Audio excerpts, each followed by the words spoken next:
सुनी है और पुरुष महिला के अंतर के कारण वह वूजी को अपना इलाज नहीं करने जून के दबाव में वूजी को झो जिरुओ से सगाई करनी पड़ी और फिर वूजी ने जिरुओ को विषहरण में मदद करना शुरू किया। वूजी को अजीब लगा कि झो जिरुओ के शरीर में एक अजीब शक्ति थी जो उसकी 9 यांग दिव्य शक्ति का मुकाबला कर सकती थी।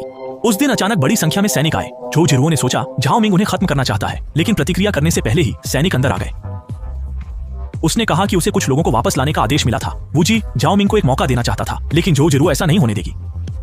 जैसे ही वे समुद्र तट पर पहुंचे, पीछे से जी जून और जिरुओ ने अचानक हमला कर दिया। यह देखकर वूजी रोकना चाहता था, लेकिन अचानक बड़ी संख्या में तीर आ गए। थोड़ी ही देर में किनारे के सभी सैनिक मारे गए। वूजी ने जल्दी से सभी तीरों को रोका और उन्हें दूर फेंक दिया।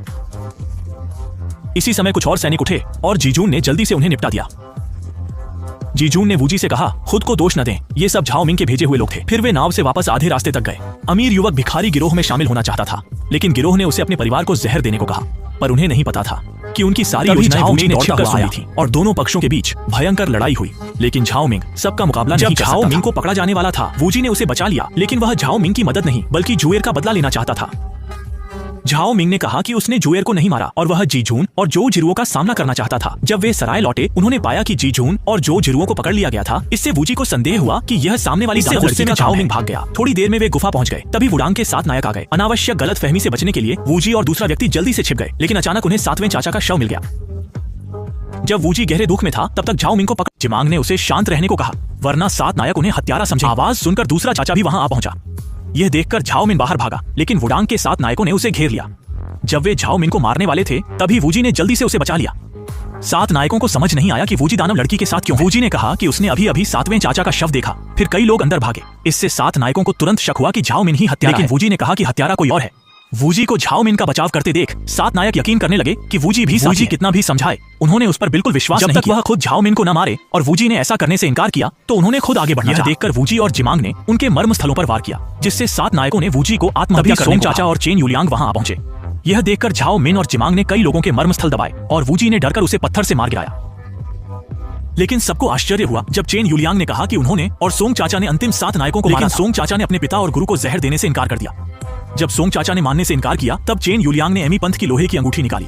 आश्चर्यजनक रूप से सोंग चाचा तुरंत मान गए और चेन यूलियांग को माफी मांगने लगे। चेन यूलियांग ने आश्वासन दिया कि यह सिर्फ साधारण दवा है, जिससे कोई नुकसान नहीं होगा। भिखारियों का उद्देश्य सिर्फ झांग वूजी को धमकाना था और जाने के बाद वूजी ने सबके मर्म स्थल खोल दिए। सोंग ने कहा कि वह उसे अपने हाथों से मारेगा। फिर वे झांग को बचाने वुडांग गए और वूजी झो को बचाने गया। वह महिला को भिखारियों से बचाना चाहता था, पर भिखारियों ने कहा कि वह महिला की सुंदरता का लालची है। वह चाहता था कि महिला उसका बचाव करे, लेकिन वह बेहोश हो गई। यह देखकर भिखारियों ने कुत्ता मारक व्यूह बनाया, जमीन पीटने लगे और वूजी पर लाठियां फेंकने लगे। लेकिन ये भिखारी वूजी के सामने कुछ भी नहीं थे और उसने उन्हें आसानी से हरा दिया। उसके बाद उसने भिखारी गिरोह के नेता को पकड़ लिया, लेकिन उसे पता नहीं था कि चेन यूलियांग भी जो जिरुओं को पकड़ लेगा। देखकर वूजी ने जल्दी से नेता को हवा में फेंक दिया। उसने चेन यूलियांग को चेतावनी दी कि अगर वह थोड़ा भी जोर लगाएगा तो उनका नेता मर जाएगा। को विश्वास नहीं हुआ और जब दोनों आमने सामने थे, अचानक एक पीली पोशाक वाली महिला आकाश से उतरी और उसके हाथ में भिखारी गिरोह का प्रतीक था। महिला को देखकर चेन यूलियांग ने जल्दी से झो जिरुओं को छोड़ दिया और फिर पूछा कि उसके हाथ में बांस की छड़ी कहां से आई। लेकिन पीली पोशाक वाली महिला ने वूजी से मदद मांगी। फिर वूजी ने नेता को थप्पड़ मारा, जिससे वह उड़ गया। तभी पीली पोशाक वाली महिला के पास खड़ी लड़की दौड़कर आई और नेता को इतना पीटा कि उसके बाल तक खींच लिए। इससे भिखारी गिरोह के सदस्यों को पता चला कि यह नेता नकली था और सब कुछ चेन यूलियांग ने ही व्यवस्थित किया था।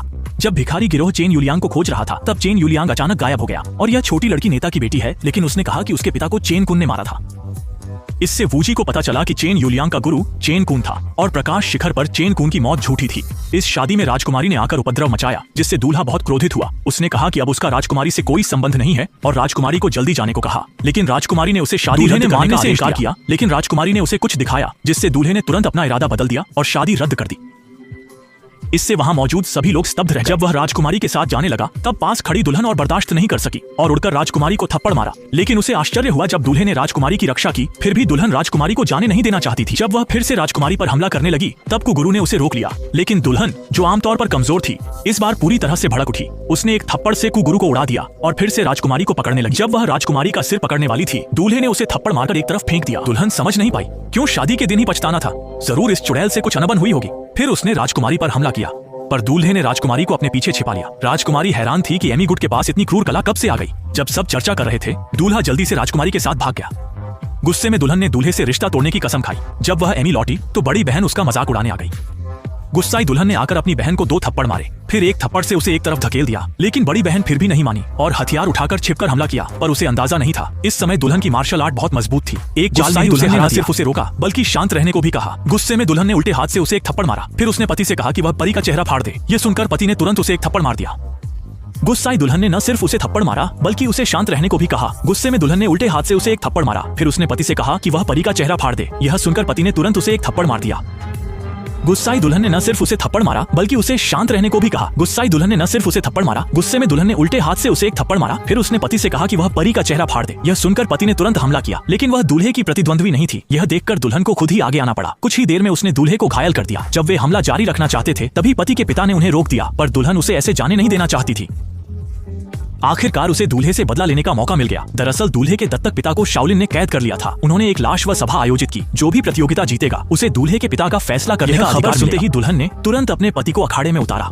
पति ने अपनी शक्ति दिखाई। जियुइन बाई की तालियों के साथ सभी बड़े गुटों को धराशायी कर दिया। जब उसे लगा कि जीत पास है तभी वह नफरत वाला बूढ़ा आदमी फिर से मंच पर आकर रोकने लगा। गुस्से में दुल्हन ने तुरंत हमला किया, लेकिन बूढ़ा दुल्हन का प्रतिद्वंद्वी नहीं था। कुछ ही देर में दुल्हन ने उसका हथियार गिरा दिया। जब वह बूढ़े को सबक सिखाना चाहती थी तभी पति ने उसके लिए हमला रोक दिया, जिससे पति भी गंभीर रूप से घायल हो गया। फिर दूल्हे और दुल्हन के बीच युद्ध छिड़ गया, लेकिन दुल्हन को यह उम्मीद नहीं थी कि दूल्हे के आदमी उसकी आलोचना करेंगे। न सिर्फ शरीर अच्छा नहीं, कपड़े भी बुरे हैं, यहाँ तक कि मार्शल आर्ट भी गलत सीखी है। गुस्से में दुल्हन ने एक बार में उसे मार डाला। चुप रहो। लेकिन जब वह दूल्हे के महल में प्रवेश कर रहा था उसे हथेली से हिलाया गया। सौभाग्य से दूल्हे ने जल्दी से उसे पकड़ लिया, लेकिन दुल्हन ने इसकी सराहना नहीं की और दूल्हे को हराने का मौका ले लिया। इस तरह उन्होंने 3 महान भिक्षुओं को चुनौती देने की योग्यता हासिल की। शाम को दूल्हा दुल्हन से मिलने आया। उसे उम्मीद थी कि वे साथ मिलकर दत्तक पिता को बचाएंगे, इसलिए अगले दिन दुल्हन ने उसे अपना छोटा भाई बनने को कहा। लेकिन जब वे 3 दिव्य भिक्षुओं से लड़ रहे थे, शाओलिन मठाधीश बाहर भागे और कहा कि सब कुछ चेंकुन की चाल थी। फिर मठाधीश ने दूल्हे को दत्तक पिता को ले जाने को कहा, लेकिन जैसे ही वह काल कोठरी में गया दुल्हन दौड़कर आई और दत्तक पिता को पकड़ लिया। वह सभी नायकों के सामने अपने दत्तक पिता को कुचलना चाहती थी। जब वह दत्तक पिता को मारने वाला था, दूल्हे ने जल्दी से अपनी गर्दन पर पत्थर रख दिया। वह अपने दत्तक पिता के बदले अपना जीवन देने को तैयार था। लेकिन पास के छोटे भूत ने कहा कि दुल्हन ने न सिर्फ उन्हें जहर दिया बल्कि ड्रैगन स्लेयर चाकू और स्वर्गीय तलवार भी चुरा ली, जिससे दुल्हन ने तुरंत उस पर हमला कर दिया। यह देखकर दूल्हे ने तुरंत उसे बचा लिया। जैसे ही दुल्हन आगे बढ़ना चाहती थी, अचानक एक पत्ते ने उसका हमला रोक दिया। एक पीले वस्त्र वाली महिला आकाश से उतरी। देखा कि दूल्हा मदद के लिए आया है। दुल्हन उस पर हमला करने वाली थी, लेकिन पीली महिला के एक पत्ते से वश में हो गई। सौभाग्य से दूल्हे ने उसके लिए विनती की, तभी पीली महिला ने उसकी जान बख्शी। पीली महिला के जाने के बाद दूल्हे ने जल्दी से उसके एक्यूपंक्चर बिंदु खोल दी। फिर दूल्हे के दत्तक पिता ने चेनकुन को हराया और उसकी मार्शल आर्ट छीन ली, और दत्तक पिता ने खुद भी अपनी मार्शल आर्ट त्याग दी। तब से चेनकुन के साथ उनकी दुश्मनी खत्म हो गई। लेकिन अगले ही पल रुयांग के राजा और राजकुमार ने हजारों सैनिकों के साथ शाओलिन मंदिर को घेर लिया। यह देखकर दुल्हन ने तुरंत छोटे भूत की असली पहचान बता दी। वह रुयांग राजा की बेटी थी। उसने अपनी पहचान छिपाकर शाओलिन मंदिर में प्रवेश किया था ताकि सबको एक जाल में फंसा सके। यह सुनकर भीड़ ने तुरंत दूल्हे को उसे मारने का आदेश दिया, लेकिन दूल्हे ने कहा कि जब सैनिक पहाड़ पर चढ़ेंगे तो वह उसका इस्तेमाल रुयांग राजा को धमकाने के लिए कर सकता है। उनके बीच भयंकर युद्ध छिड़ गया। कुछ ही देर में दूल्हे के दादा युद्ध क्षेत्र में मारे गए। इससे क्रोधित होकर चाचा ने तुरंत छोटे भूत को मारना चाहा। दूल्हा किसी भी कीमत पर चाचा को उसे नुकसान पहुंचाने नहीं देना चाहता था। लेकिन दूल्हे को यह नहीं पता था कि अगले दिन उसे यमलोक के दूसरे बुजुर्ग ने पकड़ लिया। लेकिन रुयांग राजा ने सेना का मनोबल बढ़ाने के लिए उसे एक ही चाकू से मार डाला। इससे दूल्हा अत्यंत दुखी हुआ और दुल्हन की रक्षा करते हुए उसके दत्तक पिता भी युद्ध क्षेत्र में मारे गए। जब वे हार के करीब थे, झू लाओसी बड़ी सेना लेकर आए और अंततः दुश्मन को भगा दिया। इस महान युद्ध के बाद दुल्हन ने भी उनके बीच की दुश्मनी छोड़ दी। कुछ वर्षों बाद मिंग धर्म ने अंततः युआन वंश को मध्य मैदान से बाहर निकाल दिया। दुल्हन को यह नहीं पता था कि वास्तव में वह छोटा भूत मरा नहीं था। अंत में वह दूल्हे के साथ सुखपूर्वक रहने लगी।